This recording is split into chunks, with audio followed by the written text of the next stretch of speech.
सांग माने नमस्कार मु लिपि आपण मानक स्वागत करुच्ची आज वीडियो को सांग माने मो पाखे सकाळ रुटी 4टा कि 5टा खंडे रही जाइतिला। चलंतु से रुटी रे गोटे आज मिठा तैयारी करबा। से रुटी के देखंतु मु भलो भाबरे एठी ग्राइंडर जार नै कि ग्राइंडिंग कर नेची।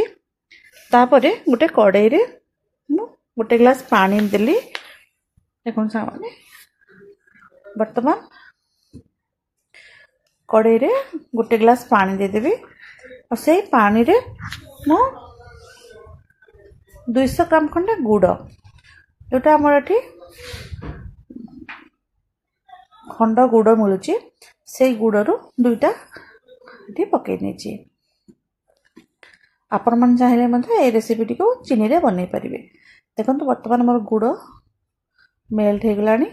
हां सेथिरे मो किछि इलायची गुंड पकईली इलायची खंड आउ एबे सेथिरे आमे किछि गोलमरीच गुंड मध्य पकई नबा। देखंतु आको भलो भाबरे मिसई सारला परे सेथिरे आमे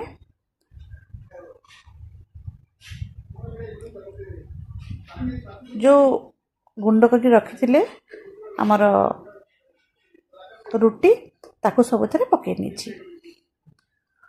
आको पकई सारला परे आपण भलो भाबरे एई भली भाबरे गोलाई देबे। आउ गैस रो फ्लेम टिके स्लो करके भलो भाबरे गोलाई देबे।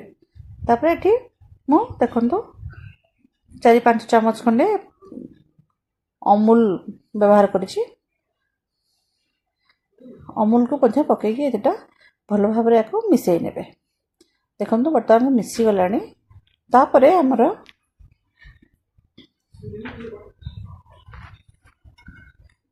हमर एथिरे हमें किछि घियो दे दबा। गाय घियो 2 चम्मच एथिरे ऐड कर दबा।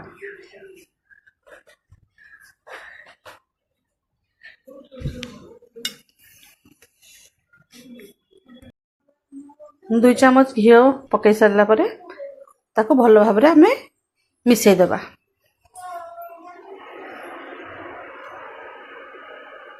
देखंतु घी को मिसई सारला परे आपनकर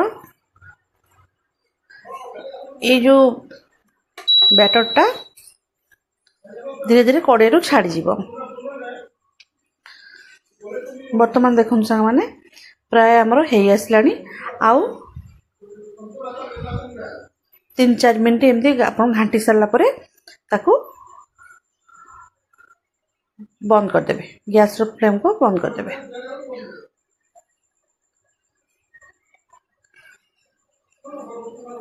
देखन संग माने वर्तमान आपन चाहिले मध्ये एथिरे मावा किंबा खुआ किछि मिसई परिबे। छेना मध्ये मिसई परिबे। देखंतु वर्तमान प्राय हेई आसलानी। आमे आको वर्तमान गोटे थाली को बा गोटे जो जगह रे आपण सेट करबा को चाहिबे सको सेथि को काढी नेबे। सेथि पई मु गोटे एठी ढोकला ट्रेटा यूज करछि। देखंतु वर्तमान प्राय हेई गलानी। ताको जळी अंश सब सुखिला हे गलानी। एबे आको हमें काढी नेबा। एई भली जते बेले आपनकर बैटरटा हे जीवो तापर आपना को काढी देबे।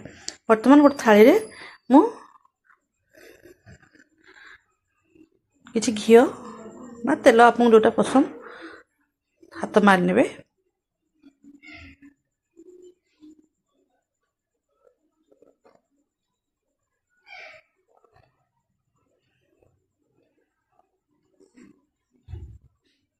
भलो भाबरे मार सारला परे आपण ए जो बैटर टी को सेथिरे ढाली देबे। काढी नेबे आ ताको सेट कर देबे। देखंतु ए भली भाबरे सब ମିଠାରୁ କାଢ଼ି ନେଉଛି।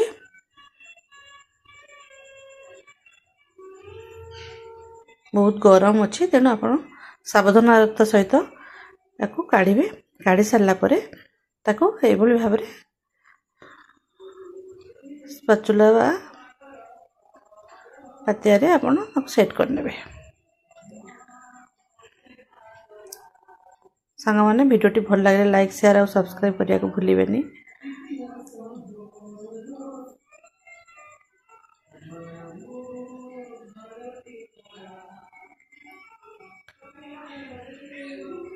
ଦେଖନ୍ତୁ ଏଭଳି ଭାବରେ ତାକୁ ମୁଁ ସବୁ ସେଟ୍ କରି ନେଇଛି।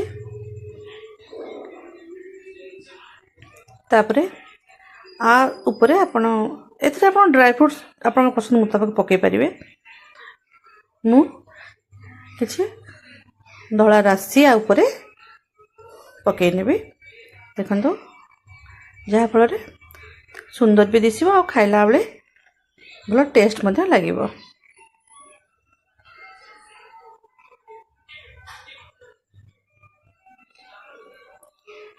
ଦେଖନ୍ତୁ ଏଇଭଳି ଭାବରେ ତାପରେ କିଛି ରାଶି, ଆପଣଙ୍କ ପାଖରେ ଯଦି ଡ୍ରାଏ ଫ୍ରୁଟ୍ସ ଅଛି ଡ୍ରାଏ ଫ୍ରୁଟ୍ସ ମଧ୍ୟ ଆପଣ ଉପରେ ଦେଇପାରିବେ। ତାପରେ ହାତରେ ଟିକେ ତାକୁ ଏମିତି ଚାପି ଦେବେ, ଯାହାଫଳରେ ସେଇଟା ସବୁ ଲାଗିଯିବ ଭଲ ଭାବରେ। ଦେଖନ୍ତୁ ସାଙ୍ଗମାନେ, ଆକୁ ଆପଣ ସେଟ୍ ହେବା ପାଇଁ ଫ୍ରିଜ୍ରେ ଅଧା ଘଣ୍ଟା ଖଣ୍ଡେ ରଖିନେବେ। ବର୍ତ୍ତମାନ ମୁଁ ଆକୁ ସେଟ୍ ହେବା ପାଇଁ ଦେଖନ୍ତୁ ରଖିଥିଲି। ଏବେ ଆକୁ ବାହାର କରିକିରି ଟିକେ କାଟି ନେଉଛି, କିନ୍ତୁ ଆଉ ମୋତେ କଲାବେଳେ ଲାଗିଲା ଆଉ 5-10 ମିନିଟ୍ ରଖିବା କଥା। ମୁଁ ବହୁତ ଜଲ୍ଦି କାଢ଼ିଦେଲି।